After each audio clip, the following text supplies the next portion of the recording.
night this is, and many other nights have been. My mind is all over seemingly with fears and hopes, swirling and mixing together with voices, pleading and directing me in a victorious heading filled with a purpose parades. Words of disappointment, more in tone rather than that of discernible syllables. I think of compromise, the seeming stubbornness, loitering in all the nonsense. More than all, what I want is to have a face-to-face convo with a woman who never escapes my mind. I seek answers, why there are things I hear teasing me with distance and inaudibility, a flirting conundrum to my mind as I wonder if they are in fact real. Or if not, why would the brain build such an undecipherable ruckus? What would the purpose be? Praise be on both of either side. Praising positivity on one, then a praise of negativity on the other. Sometimes I think I feel the shackles of oppression, perhaps the ball and chain of a dream that I yearn for that will never be, or so it seems. The surrealness sets in awkwardly, as it is strange to feel intensely, but not having anything tangible to grasp for comfort in such a madness where things are not as they seem. Such is the very nature of this disease.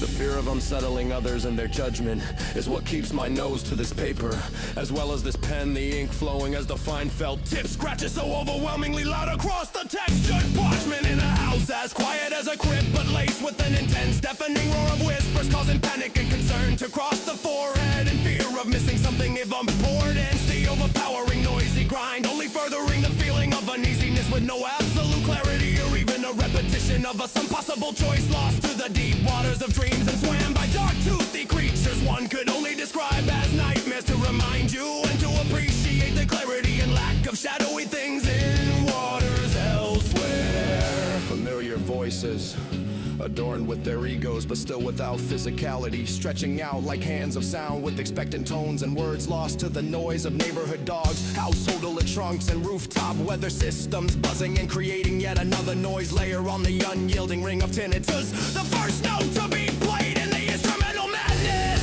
the composition of all creating a grand symphony of annoyance and frustration. The sensory arousal is far less pleasurable than the warm comfort of bed you sought, or the beat of one of your favorite songs. Instead you try to tolerate the continual throb of your heartbeat pushed on your temples, the grind and occasional squeak from your teeth from a clenched jaw, fighting the urge to scream or speak. You can even hear the sound of wrinkles forming violently on your forehead, growing deeper and more glorious once the sweat begins to descend down through their ridges. A single drop escapes and you can hear it scream like whispers as it rolls rapidly down the side of your head space.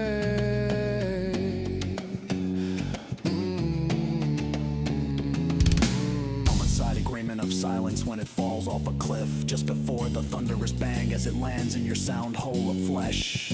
The individual elements are suffocating. I'm beginning to doubt the reality of these hallucinations now, but they only seem to be further encouraged, becoming bolder, seemingly more antagonistic and intense, as really mocking its own creation, twisting it into a cloud of ridicule, spewing raindrops made of doubt that then form puddles of fear, growing deeper and wider underfoot. The loose wetness of soaked socks push you to find comfort as you floppily step towards bed and blanket as you get closer. Each foot slides one at a time out of its wet sock, like an insect shedding its worn husk. Your body clumsily falling into bed.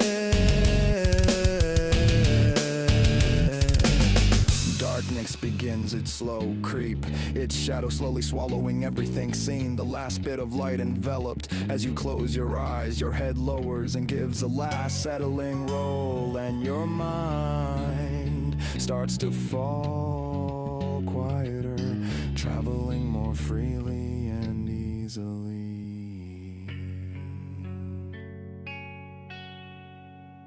as you journey into sleep.